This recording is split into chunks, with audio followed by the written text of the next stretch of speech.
In the morning, she sat safely on the plane with her mother, departing from Lima. By evening, she was in the heart of the Amazon, alone, injured, and with nothing but a dress, fighting for survival. This is Juliane Koepcke's 11-day journey through hell. December 24th, 1971. Christmas Eve. 17-year-old Juliane was traveling with her mother, Maria Koepcke, on Lanza Airlines Flight 508 from Lima, Peru to Pucallpa. They were taking her mother to the research station where her father worked in Peru. What seemed like an ordinary journey would become one of the most extraordinary survival stories in world history.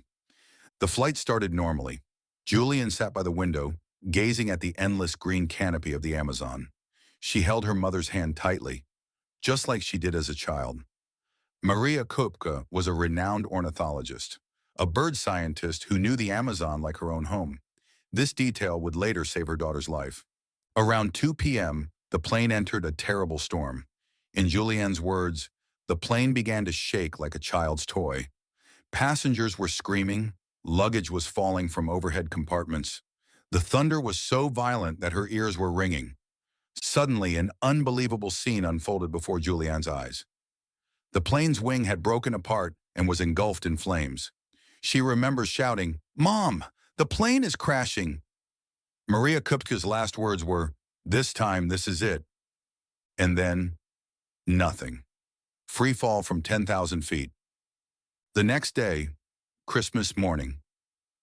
When Juliane opened her eyes, she found herself in the middle of the Amazon rainforest. Everything was silent, a deadly silence.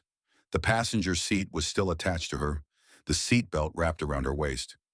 Miraculously, she was alive, but her body was shattered. Her right eye was black and blue and swollen. She could barely see anything. Deep cuts on her left arm, fractures in her leg. Worst of all, her collarbone was broken and she was struggling to breathe. But the real shock came when she looked around. Pieces of the plane were scattered everywhere. Items spilled from luggage, seat fragments, and bodies. Including her mother, 92 people had lost their lives. Only she remained. After the initial shock passed, her mother's teachings came to mind. If you get lost in the Amazon, follow the water.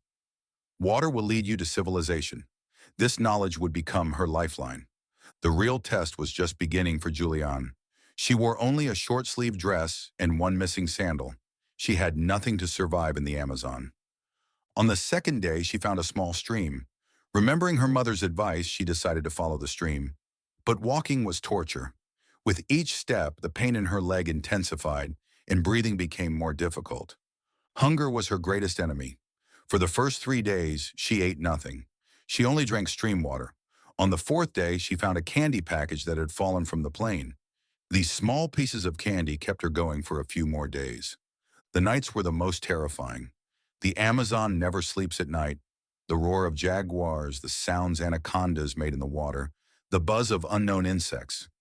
Juliane would curl up at the base of trees, waiting for morning to come. On the fifth day, she noticed that flies had laid eggs in her body. The wounds on her arm were beginning to become infested with maggots. In this situation, many people would give up and lose hope. But Juliane could hear her mother's voice. "Never give up. Water will save you." The sixth and seventh days were the hardest. Her thinking ability was beginning to fade. Her body temperature was dropping. She was having episodes of unconsciousness. But she continued to follow the stream. On the eighth day, the small stream emptied into a large river. Juliane knew this was a good sign. People usually lived near rivers. But rivers also had dangerous companions. Crocodiles, electric eels, poisonous snakes. During these days, she was fighting her biggest battle with hunger. There were thousands of edible plants and fruits in the Amazon, but she didn't know which ones were poisonous. Mother Maria had never taught her about this. She only studied birds. On the ninth day, an event occurred that showed Juliane's character. While swimming in the river, she saw a large crocodile. Under normal circumstances, she would panic, but she was so tired and exhausted that she called out to the crocodile, "Either eat me or go away." Surprisingly, the crocodile left. On the 10th day, she noticed something by the river, the sound of a motorboat. But the sound faded away and was never heard again. This event gave her great morale. People were nearby. On the morning of the 11th day, the scene that marked the turning point of her life, a small wooden hut. Inside were three Peruvian forest workers. They were shocked when they saw Juliane. How had this blonde, fair-skinned girl gotten here? Por favor, ayúdame. Please help me, was all she could say. Her Spanish was poor, but it was enough. The workers immediately took her to the town of Tornavista. Town doctor Dr. Cesar Zevallos couldn't believe it when he saw Juliane. She had lived alone in the Amazon for 11 days, covering 30 kilometers to escape. He saw that the wounds on her body were beginning to heal and the infections had cleared up on their own. When Juliane's story hit the world press, everyone was incredulous. How could a 17-year-old girl be so strong? The truth is, there were several miraculous factors behind Juliane's survival. First, her mother's knowledge of the Amazon. The advice, follow the water, saved her life. Second, being born and raised in Peru, she knew the tropical climate, insects, and sounds. Third, her incredible mental strength. But perhaps the most important factor was the legacy of her mother, Maria. Maria Koepcke was not only a scientist, but also a strong mother, a strong role model. The most important lesson she taught her daughter: never give up. After Juliane was rescued, she continued to investigate the accident with her father. They conducted search operations in the Amazon for 8 more days. Unfortunately, they could not find her mother's body. Today, this strong woman, known as Juliane Diller, became a zoologist following in her mother's footsteps. She manages a bird research station in Peru and works on Amazon conservation. In 2000, she directed the documentary Miracle in the Amazon herself.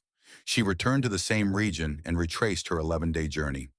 "Mom, I finally came home," she said in the middle of the Amazon. Juliane Koepcke's story shows us that no obstacle is insurmountable in the face of the human spirit. Sometimes miracles really do happen, and sometimes the miracle is within us.